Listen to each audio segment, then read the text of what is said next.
the flag of the United States of America and to the republic for which it stands, one nation, under God, indivisible, with liberty and justice for all.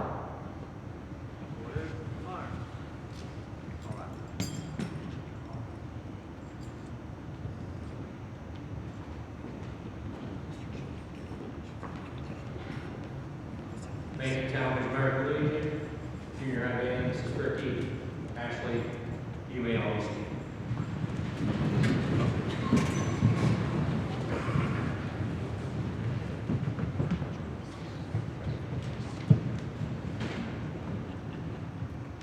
I want to welcome everybody for coming today to our Veterans Day program. There will be a slight change in the program. We are going to move up the Quilt of Value presentation to right now. They do have another engagement they have to get to pretty soon.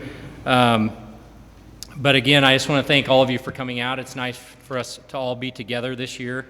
So that being said, I want to bring down Johnson County American Legion Auxiliary for the Quilt of Valor presentation.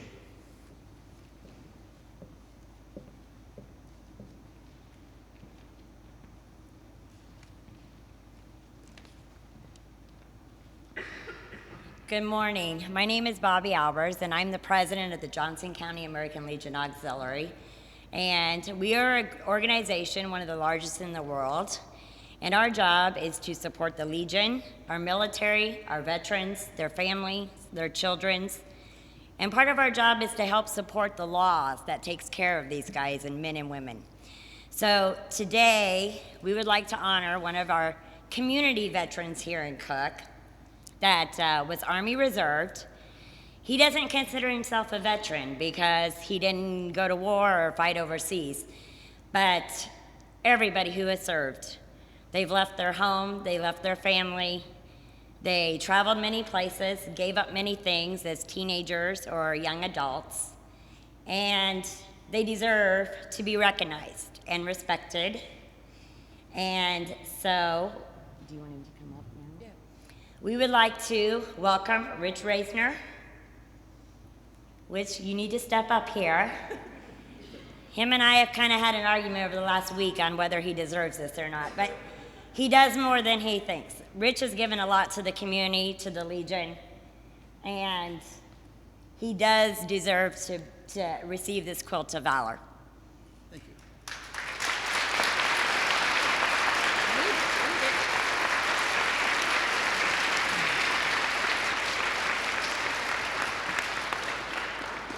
The Quilts of Value Foundation is a national organization founded in 2003 by Blue Star mom Catherine Roberts. With a son deployed in Iraq, a gunner sitting atop a Humvee, she felt 10 seconds away from panic 24 hours a day, every day. It was during that time her son was deployed that she had the idea of comforting veterans with quilts. With each quilt, the mission to honor service members and veterans is fulfilled. One human being reaching out and touching another, without judgment, reaching out with acceptance and with acknowledgement of service to our nation. A quilt of value is made of 3 layers, and each layer has its own special meaning. The top, with its many colors, shapes, and fabrics, represents the communities and the many individuals we are. The batting, the filler, in the center of the quilt, its warmth. It represents our hope that this quilt will bring warmth, comfort, peace, and healing to the individual who receives it. The backing is the strength that supports the other layers. It represents the strength of the recipient, the support of his or her family, our communities, and our nation. Each stitch that holds the layers together represents love, gratitude, and sometimes the tears of the maker. Each quilt also represents a 3-part message from the givers to those who receive it, those receiving. First, we honor you for your service. We honor you for leaving all you hold dear and to stand in harm's way in a time of crisis, protecting us from the effects of war. Next, we know that freedom is not free. The cost of freedom is the dedication of lives of men and women like you, and this quilt is meant to say thank you for your sacrifice. And finally, this quilt is meant to offer comfort to you and to remind you that although your family and friends cannot be with you at all times, you are forever in our thoughts and our hearts. As a member of the Johnson County Auxiliary, we would like to give this Quilt of Value, donated by the Blue Star Mothers, Chapter 1 of Nebraska City, to Rich Rasner for his service and dedication to this nation.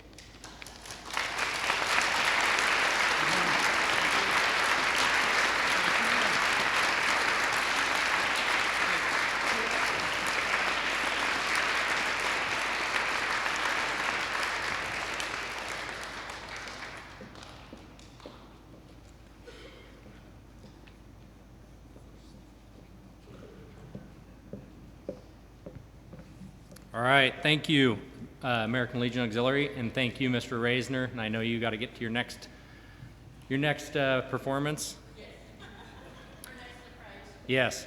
Our next, you're actually your keynote speaker today. I consider a longtime friend. He went to school with me, high school. He was older than me. We didn't hang out together, shoot hoops or anything. He was a wrestler.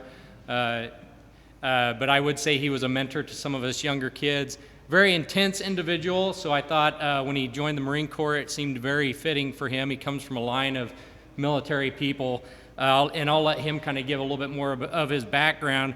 Been very proud to watch him go through his career and what he currently does now.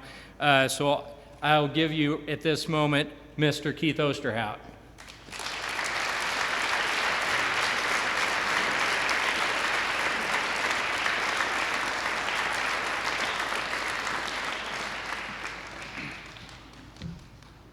Can everybody hear me? Okay. All right, well, good morning, faculty, guests, students. Thank you for attending this Veterans Seminar that you guys had put together today so we can thank our veterans for their unwavering service to our country. For those of you who don't know me, I'm Keith Osterhout. I'm a Chief Warrant Officer 5 in the United States Army. My military occupational specialty is a 153 Mike, which is a Black Hawk helicopter pilot, and I am also an instructor pilot for the United States Army. I'm currently at Fort Rucker, Alabama, and it's the home of Army Aviation, and I train all the instructors in the United States Army. There's probably about 8 of us. So that's kind of what I do right now. I've been in the military for 31 years. I've served 3 combat tours, and I've served 2 tours that were deemed other than combat. For example, Operation Restore Hope in Somalia. You guys have probably all seen that movie Black Hawk Down. I was there during that. And of course, several other contingency operations throughout the world, to include Kosovo during the Balkan War. I started my military career as a United States Marine in 1991, and like John said, I'm a graduate of Tecumseh High School just down the road here. I'm deeply honored to have been asked to come and speak today. If you would have told me 31 years ago that I'd still be wearing the uniform and flying $20 million helicopters, I wouldn't have believed it. You know, I probably would have laughed. Over the years, I've learned that military service, it's not for everybody. It takes a unique individual to answer the nation's call. I've gathered up a few statistics across the nation, and these are just kind of good numbers to know and see in today's world. So, these are what I found. Approximately 7% of our nation's population are veterans. 0.4% of our population currently serve in the armed forces. Now, of the 7% of the veterans we have in America, 1.7% are non-combat veterans, 5.3% are combat veterans, and there's 0.05% are Marine Corps veterans. Not that I'm biased, I really have a love for the Marine Corps, so I do love the Marine Corps. They're the hardcore branch of the service. Now, with that being said, today across this country and throughout the world, Americans pause to honor our brave fighting men and women for who more than 245 years have defended our freedom by their duty, honor, and selfless service. You must understand that every veteran has given something to this country, and some have given all.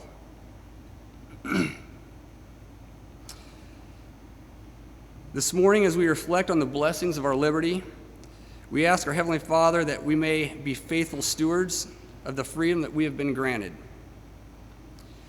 They've laid down their lives to defend the freedoms that we hold so dear to our heart. Let us never forget that we cannot rightfully celebrate the joy of our freedom without remembering the great price that was paid for the price of our freedom. We owe an eternal debt to the American veterans who chose to set aside their personal ambitions and dreams to assure the well-being of our country. We are the beneficiaries of those who made the tremendous sacrifices for the advancement and surety of our liberty. May we always be humbly grateful to those brave American patriots who suffered and sacrificed for the glory of God and to the freedom for all Americans. To all our veterans here today, I have a simple yet heartfelt thing to say, and that's thank you. Thank you for your unwavering service in peacetime and at war. For all veterans, regardless of their service and era in which they served, they have paid the price time and time again. They have defended America through the best and the worst of times and performed their duties tirelessly with little recognition or fanfare. They have sought neither fame nor fortune. It was merely a simple love of America and the freedoms we all have that made them answer the call of duty. Every veteran knows what it's like to stand guard in the chill of the night while others sleep. They understand the meaning of hardship because many have stood watch on foreign soil far from their loved ones. It is the devotion to duty that gives us all strength and unity. Looking out in the world today, we see our military serving in over 100 countries. The legacy of our veterans continue to inspire our American soldiers today to have the call to duty. Today, as we pay our respects to all American veterans, I particularly want to thank our Vietnam veterans.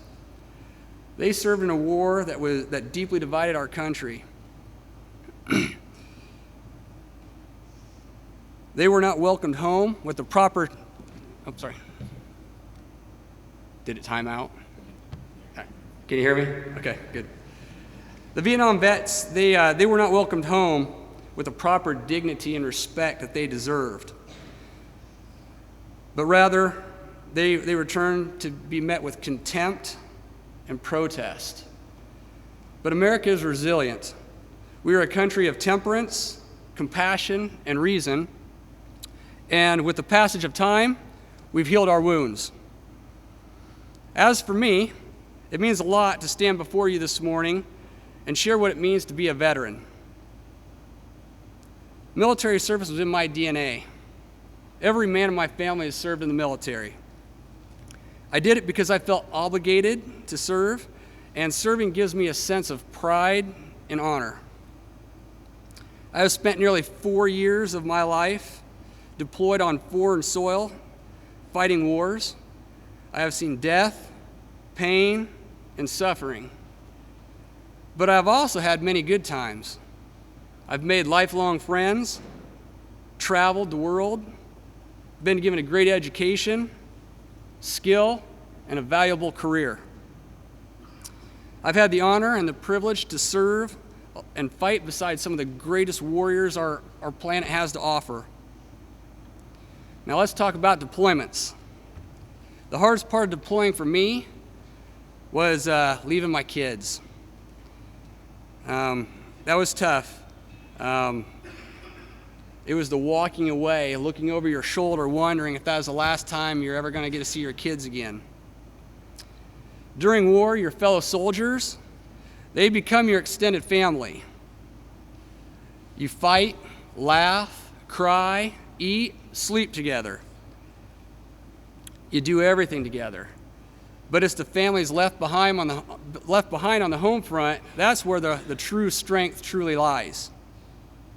Behind every good soldier, airman, Marine, is a extraordinary spouse. They make the household run smoothly while we're gone, and they are the glue that holds the family unit together. They don't get the credit they deserve. They've got probably one of the hardest jobs in the military, and people don't really understand that. The homecoming is the greatest part of returning home from a deployment. The anticipation of coming back home to a grateful nation can be overwhelming. When that day finally comes and you step off the aircraft that we call the Freedom Bird, we are met by hundreds of grateful Americans waving the American flag. Family and friends, they wave the American flag and they rush in to greet their loved ones. Your heart melts, your eyes water with joy, your arms wrap around your family. It is one of the greatest feelings in the world, and I'll never forget that feeling. I just wish the Vietnam veterans could have been treated the same way we're treated nowadays, coming back from a deployment. In conclusion, I'd like to say thank you once again for coming this morning and celebrating with our veterans on this day. I just ask that may God bless you, our military, our families, and that God continue to bless the United States of America. Now, I have a few pictures and short video clips that we're going to kind of go through. Being in the military isn't always hard work. There's some fun that's involved as well. That's me and my father. I graduated Marine Corps basic training on August 30th, 1991, and that's my dad. Every nephew that I've had, we've all went to the same location and taken the same picture in the same spot. My two twin brothers, my nephews, myself, and my son just 2 years ago. That's me and my brother in Iraq in 2003 during Operation Iraqi Freedom. Believe it or not, they were actually going to call it Operation Iraqi Liberation but they had to change it because when you take Operation Iraqi Liberation, it spells oil. That's the acronym. So they actually changed it to OIF, Operation Iraqi Freedom. Okay? That's my son. He's my little man. He's my pride and joy. He's an avionics technician in the United States Marine Corps. He's currently serving overseas in the Middle East on the USS Essex. I just got a FaceTime message from him at 3:30 in the morning about a week ago, and he's out partying in the United Arab Emirates. So that's what he was doing at 3:30 in the morning. Okay? Just some pictures of what I do for a living. That's a Black Hawk helicopter. For those of you guys who wonder, you guys may have heard the term, the Night Stalkers, the 160th Special Operations. All they do is fly at night. Their motto is, "We own the night." Well, that's because we do own the night. If you ever look through night vision goggles, this is what it looks like when you're not looking through MVGs, and that's what it looks like when you do look through MVGs. So we have really good vision in the dark, so that's why I do most of our flying at night. We kind of hit the enemy when they expect us, they just can't see us. Okay? This is on the battlefield in southern Iraq. I think the picture was actually taken in 2004. It's actually had several award-winning, I think there's been a lot of awards, and they've received a lot of recognition for this picture. It's actually pretty good. That's what I've done, all 3 combat tours I've done. I was a medevac pilot. Mount Shasta, I love that place. Next. These aren't bombs, these are 230-gallon fuel tanks. They extend our fuel range so we can go a long ways. Usually my bladder outruns the gas tank. Okay. All right, now this is just some short clips of what it's like to fly really low in a helicopter on the trees at about 25 feet. You can probably see the guy up there, I'm his wingman up in front of me. That's about 50 feet over the trees, so it's actually a little bit higher than 25, but we go a lot lower than that. Okay, next. The next one I think is the Grand Canyon. For those of you who've never been on vacation, the Southwest, we've got, I've had the privilege of getting to do some pretty cool flights. I've flown to the Statue of Liberty. I've flown to any place, but this is what the Grand Canyon looks like from about 2,000 feet.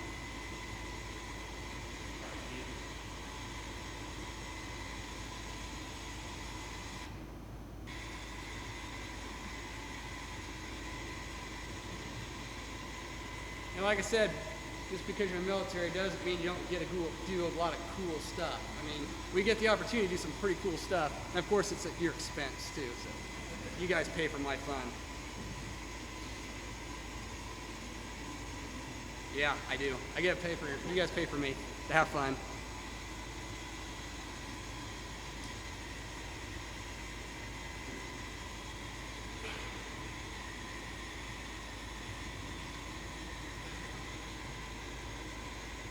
And that's the Grand Canyon.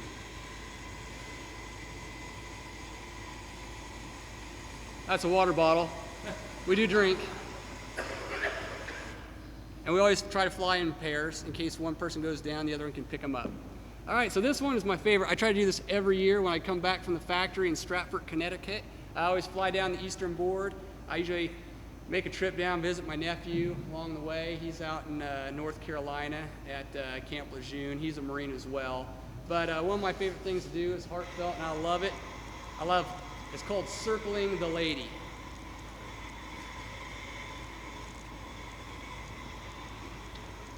And this is Ellis Island out here on the right side. That's my friend Jay. Hey, that's me.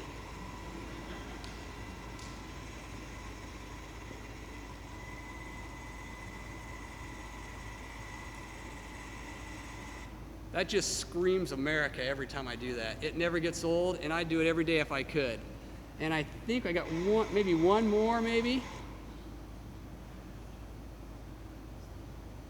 And this is flying over the Pacific Northwest. For those of you who have never seen the ocean, this is the Pacific over here, and this is the Snake River that kind of joins into Washington and Oregon area, the Pacific Northwest.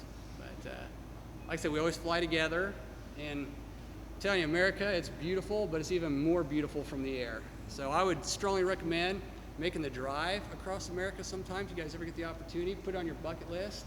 If you really want a really cool bucket list, do it in a helicopter and airplane. And I think that's just about it. I think, John, did you have anything else? Any other pictures? Is that it? We do. Okay, we got one more. So this is me when I was 18. So this is me. And this is my son. Both of us, we were able to graduate from the same boot camp location. Like I said, I live in Alabama. Fort Rucker is where I'm at. How it works in the Marine Corps, if your location is west of the Mississippi, you go to San Diego for boot camp. If you're east of the Mississippi, you go to Parris Island. Well, my son is a third generation Marine. My dad was a Marine, I was a Marine. All my brothers were Marines. He actually got the opportunity where he wanted to go to basic training at. So he said he wanted to follow in my footsteps, and I said, well, okay, you can do that. I've been trying to get him to go to the Army, to be a pilot for the Army at 18, 19 years of age. And I just tried convincing him that being a pilot is a much better life than being an avionics technician on helicopters. But he keeps saying, Dad, I want to follow in your footsteps. Well, that's not exactly a smart thing sometimes, but hey, let them make their own mistakes. I wish I could have started off 18 years old being a pilot. So that's me, and that's a little bit about me. I guess at this time, I'm going to open up to any questions that you guys have.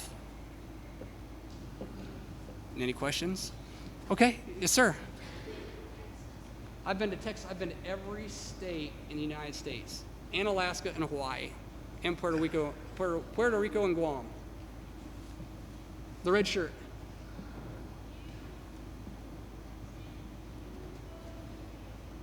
She asked if I went to the Navy.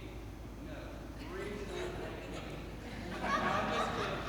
The Navy, they are our chauffeur drivers. I work in the Navy. I hear you. No, we weren't allowed to land in Grand Canyon. They got some restrictions. The FAA, it's the Federal Aviation Administration, got some rules on what you can and can't do. And I didn't get in trouble. Not to be a big fine. It was my license. You.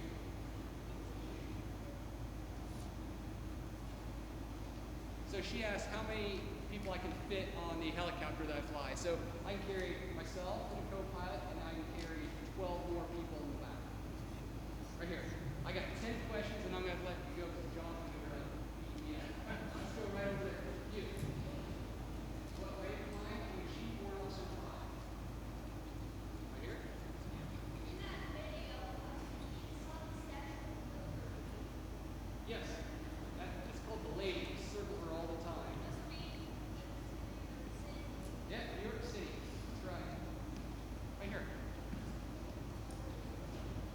He asked if I speak another language. No, I wish I did. Do you guys, I can't explain it enough to you guys, or try to learn a second language. I don't. I wish I would have, but I don't. That's good that you know a second language. You guys remember Miss Palmer? I don't know if you guys remember her, but she was my Spanish teacher. She did a really good job. I just wasn't very good at it. So. Greg, sit up there at the end. He asked if I've ever worked on a Black Hawk. I never worked on Black Hawks. I wasn't a mechanic. I was a mechanic when I was in the Marines on CH-53 Super Stallions, the big helicopter. So I was a mechanic before I became a pilot, so I could kind of learn how to operate the machine before I started flying the machine. Let's go right there. How many battles have I been in? Probably many battles. I've been deployed 3 times to 3 different war zones, and there's many battles in a lot of the wars. So I was a medevac pilot, but fortunately for me, I got to save lives instead of take lives. So that's one of the things I really enjoyed being a medevac pilot.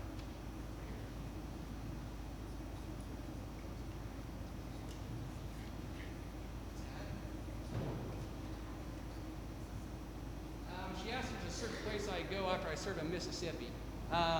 Well, Mississippi's a cool state.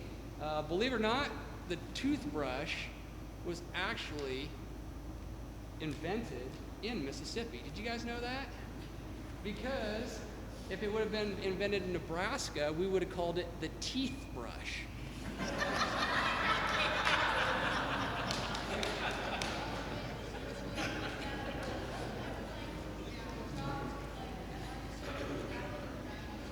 He asked me if I ever dropped soldiers into the battle zone. Yes, I've done that many times. But I've also picked up a lot of them in a battle zone when they're shot up and blown up and tore up. So, oh, I got one over there. I got to come over to this side. These guys. My favorite place to visit was probably Venice. So yes, you guys heard that, right? You asked why I left the Marines and joined the Army. Well, I'll tell you, I've always wanted to be a pilot. I was 22 years old. I just got out of the Marines. I was actually working with John. Me, John. You guys know Maggie, your author, right? There she is, yeah. So me, John, and Maggie, we all worked together at the swimming pool. And I've always wanted to be a pilot. And they were actually there at the same time I found out I got picked up for the Warrant Officer Flight Training Program for the Army.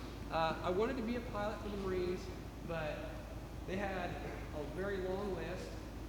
I had to go attend 4 years of college. Then, after I completed that, I had to go to OCS. After OCS, that's when I found out what my aircraft was. Actually, if I would even be a pilot, I wasn't guaranteed a flight option. So, and then you go to flight school for 2 years, and then you don't know. Well, the Army, they just straight up said, hey, you come join us, you can fly whatever you want to fly. I'm like, all right, I got you. And they also told me I'd never have to go on a Navy ship. That was a lie, too.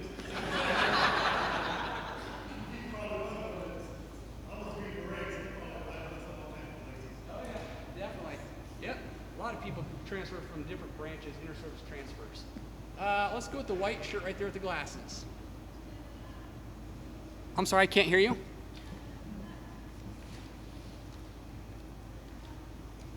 She asked if I've ever been hurt very badly. About 3 weeks ago, I was lifting some heavy weights and I hurt my back. Yes. In the war, no. I've been lucky. I've never had to. You know, I maybe woke up in the middle of the night and hit my head, but that's about it. So, a little bit. I got time for 2 more questions. Okay, there's one up there. You're going to speak up.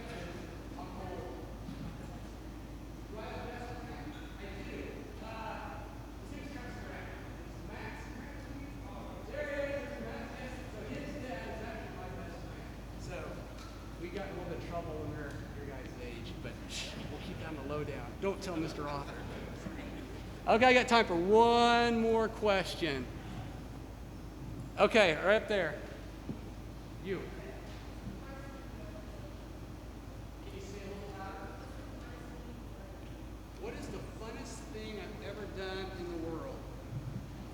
think I do it every day. I get to fly a $20 million helicopter every day, and it doesn't cost me anything. And well, heck, your mom and dad, they pay for it. So, I mean, that's fun. So, do I have a question from an adult, a faculty? Miss Joyce.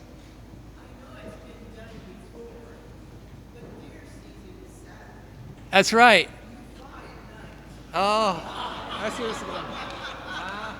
All right, so she asked me if I do any deer scouting. I gotcha. Now, believe it or not, I was actually here in 2006 and 2007. I was up at the Nebraska National Guard base. I was one of the main pilots up there. And I used to fly. I used to do all my scouting for deer.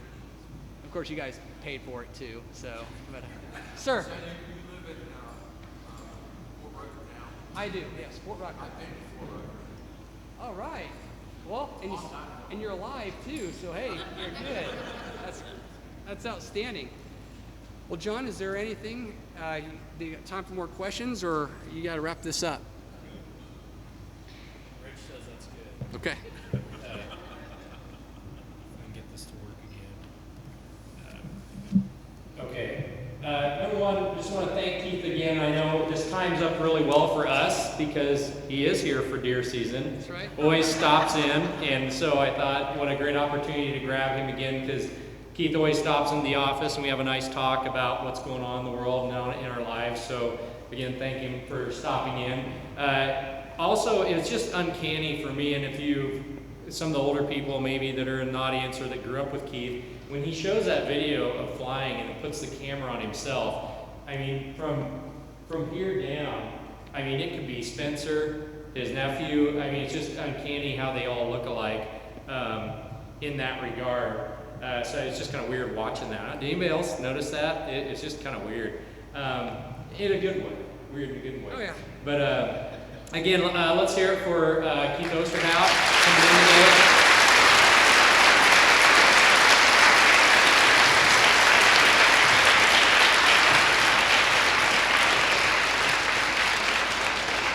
Are you sticking around, or are you heading out to something? Would like to get some pictures. So those veterans that are here today, I'd like to get some pictures with you and Keith, and also the Honor Guard, if you wouldn't mind. Just something I think is a nice, memorable day for all of us. And thanks again. I always appreciate seeing you. John. Yeah. So those stories about the pool, yeah, I remember going through that, watching Keith. He'd bring things from the military to the pool. I'll never forget the day he brought his sniper rifle and was cleaning it right there in the office and kind of showing it off. And it was just kind of amazing to watch him do all that. And it just seemed just so Keith to be doing those things. And he was one of the managers at the pool. And you knew kind of where you stood with Keith every time you walked in the door. There was no fooling around. There was no messing about. I mean, we did have fun, but work got done. Work definitely got done. So let's hear it again for Keith Osterhout.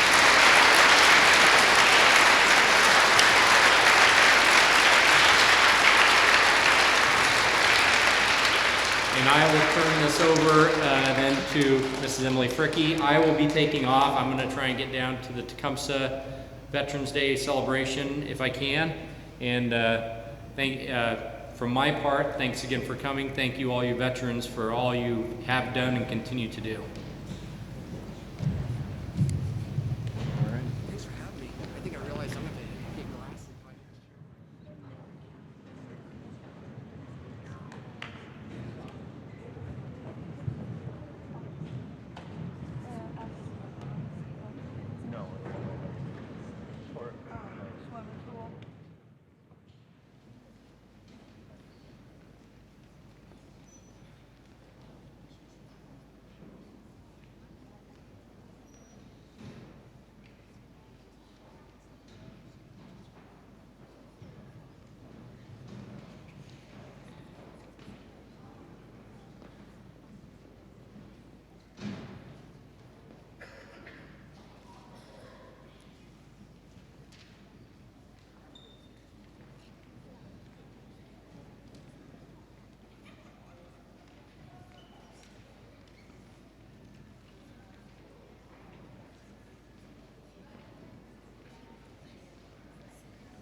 Will you all stand?